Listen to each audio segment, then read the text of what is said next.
character from the first game. She's moved away. And we're looking at what it's like when she meets this Rachel Amber character and how the two sort of affect each other. Okay, well, this has got me excited. Can we please have some gameplay? Because I need this.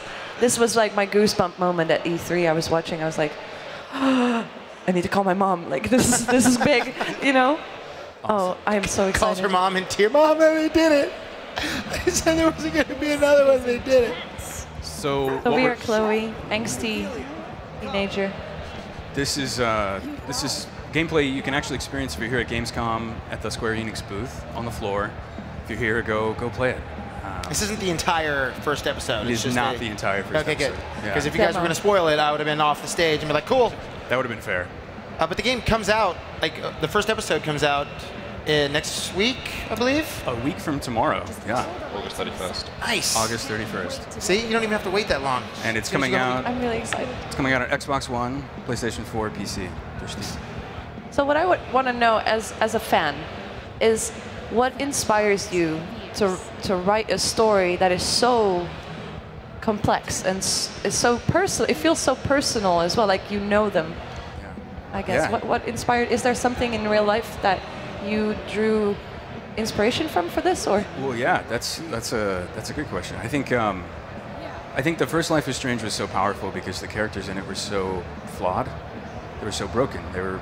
They felt like real people, and the problems that they were dealing with, time travel aside, were really normal problems, right? Like the game dealt with bullying, depression, sexual assault, serious things, difficult things. There was a lot of courage on display, but I think it was a really relatable story and with really relatable characters. Because of that, that was incredibly inspiring for all of us at Deck 9 Games. That was what we wanted to kind of centralize in how we designed and how we wrote Before the Storm. So yeah, and so one of the things we're exploring with Chloe and with the story at this chapter in her life is the grief she feels over losing her dad. And I think in that way, you know, everyone's lost someone, and I think everyone's also kind of met a new person that helps sort of move forward, and that's kind of what we're exploring with Chloe's relationship with Rachel. Wow. Does the game end with her deciding to like dye her hair? Like that's like the critical moment. Like, do you Don't tell dye us it? how it ends. I'm just That's the worst spoiler. You ruined it. There's always something that makes you want to dye your hair. That's the last episode that comes out. The decision is, do I dye it or do blue I? or green? Like, oh damn. Honestly, though, this game is unlike anything else out there, in my I mean, it's opinion. that, like he was saying though, it's having these characters that feel so real. Like you can play, other games that where characters are these far-fetched characters or like superhero characters or something. But the fact that these characters, they, sometimes they're kind of dicks, and sometimes they have to make decisions. They're like, that's like what a terrible move to make. Yeah. Or sometimes the moral decision is like, do I do the crappy move or do I do the even crappier move? Like, how do I like? Choosing between two evils. When I play games like this, I try to like, how would I approach it? I try to be like the nice person in any kind of situation. But Me too. I play like myself, like what I would do. Yeah, and I feel like I'm a nice person generally. But when the decision is like terrible or even worse, I'm like, well, now I have the decision. Like, do I just go all the way crazy and say, screw it? I'm just gonna wing it and see what happens. For me, these kind of games are really good to play on stream because the chat kind of is like, oh, do this or do that. Like they want to decide with me, and it's really interactive. It's really nice. So how do you feel about playing as Chloe Price if you always want to be the nice person? I know. That's true. I kind of have a sense of who Chloe is. So and I think like maybe I will approach it as Chloe would instead of myself. I feel like I'm a lot like Chloe. Yeah? Yeah. But you feel apart from you feel blue the hair? Chloe? I feel, yeah. No, but I mean, it's really kind of, I'm really trying not to spoil anything, but when you know what's going to happen to her, like this is a prequel, so you already know her future, basically. So that makes it so weird to make choices. It's an extra level on top of a game that is so based on decision making, right? When it's like, if you have played the first game, which you should, because it really is that good, and you experience this character from somebody else's perspective, and you see like, wow, they have sort of this, mystery about them, but they've clearly been, damaged. Like, do I bring that? Am I the person? Is that what turns out? Like, do I like go back in time? Are we gonna damage her in the prequel? Am I the reason why she was that person in the first game I played before I even knew I was going to give her the option to make those decisions? This is what was so exciting about writing Chloe. It's precisely this. I mean, this isn't spoiling anything from the first game, but she has such a kind of a brittle anger about her as a non-playable character, as a character you're dealing with. And what we're getting to kind of explore is sort of the deeper parts of her at an earlier part in her life, when she's closer to the death of her father. I think she's even more raw with that loss. But at the same time, she's about to meet this person, Rachel Amber, this mythic character from the first game, who we know changed her life. Yeah, that's very small spoilers here. And we get to look at we're going to see a happy Chloe, we're going to see a funny Chloe, we're going to see a more vulnerable Chloe. We're going to get to see a lot more of her interior world that I think will inform. This game really, this story hits, for me, it hits close to home. So I think I'm just going to cry the whole time playing this. Yes. Like, I identify with a lot of the background. It hits really close to home, yeah. Be any other characters that we are familiar with? All sorts of returning characters, because at this time in her life, she's still in school, so she's at Blackwell Academy. Oh, nice. We're going to see a lot of the students we saw, Nathan Prescott, Victoria Chase, earlier time in their life. Yeah. But we have a lot of new characters too. Chloe's going to go to places like the footage we're looking at right now. This is a place called the Mill. It's this abandoned lumber yard where there's this illegal concert on the edge of town. Chloe's going to go to places like this that Max wouldn't go to, and we're going to be meeting characters that Max might not, wouldn't. Because Max is kind of the goody two shoes of the two. She is, yeah. Unless you played her like a total douchebag. This is the demo, right? But is this also where the game actually starts? This is close to the very beginning of the game, yeah. A rough party. That guy's awesome. Oh, family show. Anarchy t-shirt. You okay? I'm fine. Is the music as good? Music's awesome. So music was such a huge part of the first game, right? Yeah. So we announced recently that we partnered with a British indie folk band called Daughter.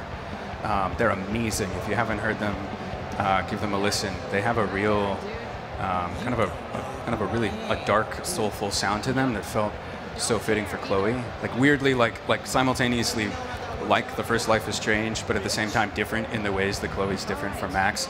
So we worked with them to compose a completely original score for the game. We'll be releasing a soundtrack. Like a different musician for a different character, basically. Yeah. New dialogue unlocked. What's that about? What? Do you want to check it out? Yes. I don't know. The stairs are broken. A little broken. That guy. Oh, Frank. We know Frank. Yeah. So I was saying, they showed him and his dog just hanging out earlier. I was like, oh. I don't like him. Did we already buy weed? Yes, we already. We bought weed while we were talking. We purchased some weed. That's why I noticed. Is this still part of the game, or are you just going off and partying later? Yeah. Oh, by the way, did we buy weed? Oh, sorry. Are we still on camera? It was that guy right there. I swear it was him. Yeah. It's Gamescom. What does that mean? Yeah, so following bumping into the guys just now, as we tried to push into the dance floor, we unlocked this extra dialogue choice with Frank. Now, is it clear to where that dialogue that you unlocked will be, or who for? Like, I mean, it just said new dialogue unlocked, but do you know that is for Frank, or is there? You just have to like keep talking to people until you figure out who it was. It's the mystery. It is a mystery. Nice. Where did those stairs go? Sorry. It's not that kind of game. Was that you? Did you say that? Do you want him to be a voice actor on your? Do you have a devil character on your game? If you have a reel, my reel is just me on stage doing random things. Oh, this makes me so happy watching new footage of this. It makes me so happy. But it's only, again, a week away, and you get to play the first episode. Is it going to be 5 episodes? I'm moving house, and I can play it in my new house, like nothing unpacked, just sitting there playing this. Just enjoying your strange life? Just crying. Just crying, yeah. So is it 5? Is it going to be 5 episodes total? 3 episodes total. Okay. So first one, we said it, I'll say it again, releases August 31st, Xbox One, PS4, PC. And then we haven't announced the release for episodes 2 and 3, but they'll be very soon. Nice. So this is the band, or is this just a different? This is a band called Firewalk that she desperately wanted to listen to, and that's why she's here. That's why she snuck in and is sitting on the roof. Firewalk. Wasn't that in the first game as well? A different band. Firewalk with Me is a reference to Twin Peaks, which was a big inspiration for Arcadia Bay. Definitely has that feel. Just talking to a tape recorder. I'm sorry, I'm just being a little quiet because I'm just enjoying this so much. I don't want to talk over too much of this. You should be more careful. It's a rough place. Oh, snap. Do you think people should play the first game before they play the prequel? Or can you play it the other way around as well? So we've written and designed the prequel not to spoil, you know, the first story. So if you wanted to do that, absolutely you can. But if you've played the first game before playing Before the Storm, I think you will have a really deep kind of insight into why the characters are maybe doing the things they're doing.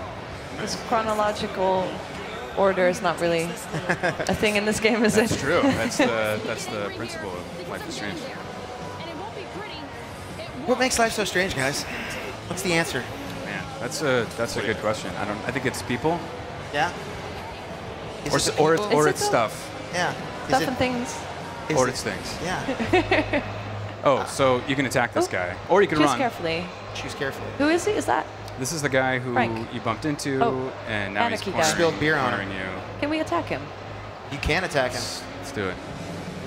Oh! Yeah, that's not good. Wouldn't want to be Oh! Yes. She got some sass. Yeah. Rachel? Oh, hey. Rachel Amber. Ooh, I like her hair. Oh my god, this is the first time I ever see Rachel. This is it. Oh.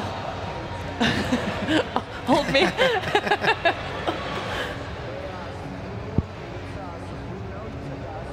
Why would you stop? Oh, look at Frank coming through in the clutch. He's a hero.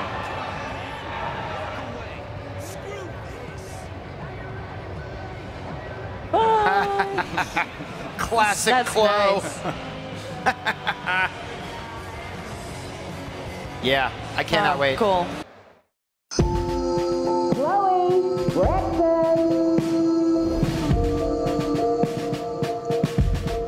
My dad's gone. My best friend has left me. Hey, Mom. You wanted to talk?